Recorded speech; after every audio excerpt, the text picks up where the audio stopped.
Welcome back. All right, so we've reached Utah, and this is where things get a little bit, well, odd, because Utah, technically the NHL qualifies it as an expansion club because Arizona was suspended. Their operations were suspended, and Alex Morello kept the rights, which he then relinquished, I guess, with deciding not to pursue a new building in Phoenix. And so that's all in flux. So technically, if I'm looking at scorers back to 2014, 2015, doesn't make any sense for me to do that looking at the Arizona Coyotes history, since technically that history belongs with Morello. It's kind of a mess. At any rate, Utah, there should be some excitement coming into this season. Of course, I have two Utah hats. I got them the day that we went down to California, and so I brought them with me to California, wore them in the park. So, looking at the history part of things, and I just wanted to keep this simple. So, the last 10 years aren't applicable. So, Arizona, in their time as both Phoenix and the Arizona Coyotes, they won 1,424 games. They lost 1,599 in regulation, and then there's 266 games which are ties, overtime, and shootout losses. They had a 475 points percentage. The Coyotes were never a contender the entire time in Arizona. They never had a really good building. They never had an excellent owner. The Coyotes now come to Utah, where they have an owner in Ryan Smith who is saying all the right things and so far has done all the right things. They're not going to have to worry about an arena. They're not going to have to worry about discussions of whether or not they'll be there next year. So the Coyotes, who had a pretty good first half of the season last year, which fell off the rails as soon as it became obvious that they may not be there this coming season, and obviously now it's Utah, so they're not in Arizona anymore. There's the possibility that with that peace of mind, they could be a lot better. Now, the all-time Coyotes leader, and again, I feel like I have to mention this as the team's moved, Shane Doan, 1,540 games played, 402 goals, 570 assists, 972 points. The all-time original Winnipeg Jets leader, and again, for the Jets' history, that went to Arizona, where the Coyotes had it, and now Utah, no idea.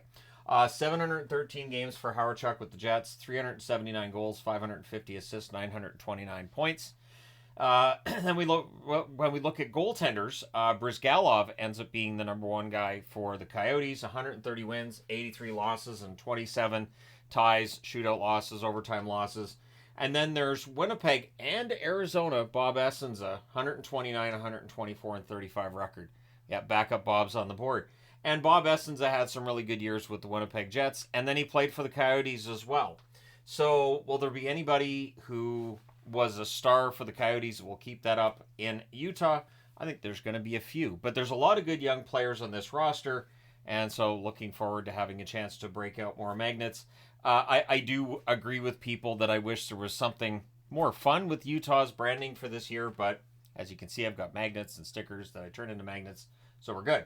So the last 5 seasons, as I've been describing it with other teams, not applicable here at all, because same reasons. But looking at last season for the Coyotes, 470 points percentage for 27th in the National Hockey League, but they looked like they could push for a playoff spot in the first half of the season, and then it fell off in the second half. Their goals scored per game this past season, 3.10, which is 17th overall, so not bad. Goals against per game, 3.34, that's 25th overall. That is an issue. 25th in goals against, they've got to bring that down. Their power play, 22%, that's 15th in the National Hockey League this past season, and their penalty kill, 76.3%, that's 25th in the National Hockey League. So the overall numbers, middling to bad for this team over the last season. The goals against and penalty killing letting them down.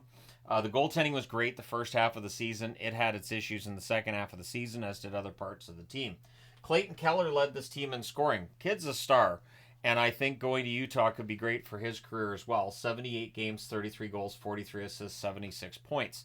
Although Keller is one of a few that I've seen on social media still supporting hockey in Arizona, which is great. If you support more ground grassroots hockey movements in Arizona, better. I think having all 50 states where you have some form of grassroots hockey and kids learning to play the game is for the best. Nick Schmaltz, 72 games, 22 goals, 39 assists, 61 points. Everybody knows I'm a big fan of his. Matias Michelli, 82 games, 17 goals, 50 assists, 57 points. And when I was just going through and just mocking up where I think you could end up with the forward lines, Michelli, I think, could be anywhere from first to third line. Bukestad, 76 games, 22 goals, 23 assists, 45 points. This provided very strong numbers for Arizona. Kerfoot, 82 games, 13 goals, 32 assists, 45 points. Logan Cooley had a good first year. 82 games, 20 goals, 24 assists, 44 points. And of course, he had that fantastic preseason goal last year. Didn't replicate that during the regular season, but a 20-goal season as a rookie is not too shabby. Lawson Crouse, 81 games, 23 goals, 19 assists, 42 points. Crouse is very reliable, and he's a big physical player. And so I think he's going to be quite popular with new fans as well. Sean Durzi, 76 games, 9 goals, 32 assists, 41 points. Power play points, Durzi's the guy there. Part of the reason why their power play was a little bit above middle in the National Hockey League. Dylan Guenther, when he played, he was very effective. 45 games, 18 goals, 17 assists, 35 points. And part of the reason why I think their goals for this year could and should be in the top half of the league. And then you've got McBain, 67 games, 8 goals, 18 assists, 26 points to round out their top 10 scorers. Their top 2 goalies, the same guys who are going to be the top 2 this year. Connor Ingram went 23, 21, and 3. 907 save percentage, 6 shutouts, and he's been an inspiration in how his career's turned out. Vejmelka, 13, 19, and 2. 897 save percentage and 1 shutout. He was overshadowed by Ingram. Vejmelka can be good. I think their numbers could get better this year in the event that Utah puts out a better team than what Arizona had on the ice last year. And I think with the moves they made in the offseason, it's pretty clear they're trying to do that. So, rookie watch, I cheated a bit. I put TJ Ginla up there because it's a Ginla, right? So, even though the odds of him making the team are probably pretty long, I can't not put a Ginla up there. And Maverick Lamoureux, just in case they have an injury on the blue line, maybe Maverick comes up and plays for them. We'll see. But looking at their top 12 forwards, and again, it feels like this is really wide open right now because moving from one location to another, I think that frees up Andre Tourigny to maybe change things up a little bit here. But again, if they'd stayed in Arizona, the plan was for them to start getting better this season and maybe push towards a wild card. Sadly, again, the team just ends up being moved, totally understanding and agreeing with them being moved, but for fans in Arizona, it's too bad. Clayton Keller, Logan Cooley, and Nick Schmaltz, I think, are probably that top line. Keeping in mind that Barrett Hayden has played with Keller and Schmaltz, and they've been quite effective in the past. So at some point this preseason, I would expect Tourigny to try, and this depends on all three of them being in the lineup at the same time, which in the preseason, you never know. But Keller, Cooley, and Schmaltz, I think, could be a dynamite first line, which would put Crouse, Bjugstad, and Guenther on the second line. Again, Guenther was very effective when in the lineup. Crouse, a very physical forward. Bjugstad's a pretty big center of his own right. And so, yeah, that's a pretty strong top 6. Then you'd have Michelli, Hayden, and maybe Josh Doan ends up on that third line. I don't know if Josh Doan is going to have nearly as much hype in Utah as he had at the end of the season in Arizona. For obvious reasons, being in a new market, it may not be quite as exciting. And again, Shane Doan was the all-time leading point producer for the Arizona Coyotes. So when his kid comes up and starts playing really well, it generates a lot of excitement and interest. We'll see if Doan ends up on the roster, but I think third line could work out for him. Michael Carcone, Alexander Kerfoot, and Jack McBain would make up that fourth line again, according to my projection. But the extras tell you this could really be up in the air. So you have Kevin Stenlund, who was added from Florida. Liam O'Brien, who absolutely will jump in on that fourth line and provide some toughness. Andrew Agazino, veteran player who can provide a little bit of depth up front. Milos Shellman, Tij Ginla, and then Igor Sokolov, who of course comes over from the Ottawa organization in an exchange of young players that needed to change the scenery. Maybe Sokolov gets into some games for Utah this year as well. I like this forward group. I do. I think that they might be one really good veteran player away from me being able to say, you know what, this is a team that could make the playoffs this year. But again, I thought they had a pretty good first half to this last season, and I don't think this team's going to be worse than that team that had that good first half last season. On the blue line, the big addition, of course, is Mikhail Sergachev. And it's going to be all eyes on Sergachev to see what he does now that he's the go-to guy, which it seemed like it was trending in that direction with Tampa. Then he gets injured. Hedman kind of takes back that spot as the top point-producing defenseman in Tampa, and Sergachev gets moved, right?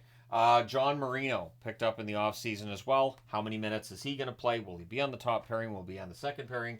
You have Sean Durzi. They've added Ian Cole from Vancouver as well. Cole probably best suited on that third pairing, but you've got Juuso Välimäki and Michael Kesselring rounding out the top six. And Kesselring has been pretty darn good too. He had some good stretches this past season. And then your extras would be Vladislav Kolyachonok, Maverick Lamoureux, and Kevin Connaughton, who was picked up in the offseason. And so that's a veteran who can play for your minor league team. And, this should be a very interesting season for Utah when it comes to their blue line, because I like the defensive group, but since you've got three new guys in Sergachev, Marino, and Cole, how will they gel together? Who do you pair with who? And how long is that adjustment period going to take for some of these players? That's where it's going to get interesting. Now, of course, Cole played in Tampa not too long ago, so him and Sergachev may very well at least know each other well enough that maybe they would play together a little bit. But it is going to be interesting to see how Turney deploys this defense and who ends up being paired with who. Again, in net, it's Connor Ingram and Carl Vejmelka. The extras, Matt Villalta and Jackson Stauber, who comes over from the Chicago organization. So should be pretty strong numbers in the AHL for this team. I think you could build a pretty good AHL team with what they have here. And so we'll see how that part of it goes as well. The cap space, there's still cap space here. Utah may not be done. They don't really need to add anything else necessarily going into this season, but they have almost $10 million in cap space. According to Puckpedia, $9,920,357. So Utah could be a player from here until the start of the regular season. Again, as we get into training camp, teams know who's going to make it and who's not, and you don't want to lose players on waivers. That's where maybe Utah jumps in and gets a guy who's on a contract that they can afford to pay, and a player they're not worried about having to waive. Because for Josh Doan, I'm 99.9% certain he doesn't have to clear waivers. So when we look at some of these players that do, it becomes easier to send Doan down to the AHL and then call him up in the event of an injury. Their schedule, their first home game is on October the 8th. It's against Chicago. That should be a lot of fun. And then on the 10th, their first road game is in New York against the Islanders. So that should be a fun one as well. So they just get the one home game and then they go out on the road. But 6 of their 11 games in October are at home. In November, 9 out of 13 are on the road. So Utah has to be a team that's really good on the road. And we'll see how that goes for them. But it's going to be a tough first couple of months there. So let's see, 15 out of 24 games. No, 15. Nope, I'm adding the 6 and the 9, which is weird because I shouldn't be. 14 out of 24 games will be on the road through the first 2 months of the season. Not the first 2 seasons, first 2 months of the season. And then in February, they have 2 at home, 3 away from home. Then we have the Four Nations Cup, 1 away from home, and 3 at home after that. So there's a 4-game road trip, 3 break, and then 1 more, and then 3 games at home. So not too taxing. And in April, they have a 5-game road trip, and then they finish the season with a 3-game or they have a 5-game homestand, and then they finish the season with a 3-game road trip. All I have to do is turn my head and look at the board, and my brain goes, don't worry about it. So 5 home, 3 away to end out the season in April. Will they be important games? I hope they will. Honestly, I think it would be fun to have Utah right in the mix, because there are so many players that I am a big fan of with the former Coyotes. So I do think Utah's getting a pretty good team for that first year. Now, the Stanley Cup odds currently show as plus 9,500, which is low. But again, what would the expectation be when it comes to Stanley Cup odds with a team that's out of Arizona? They're going to a brand new location, brand new building. No idea what to expect. So the odds, I think, are maybe a little bit higher than they should be, considering the team they can put out there. But it's for the Stanley Cup, so I get it.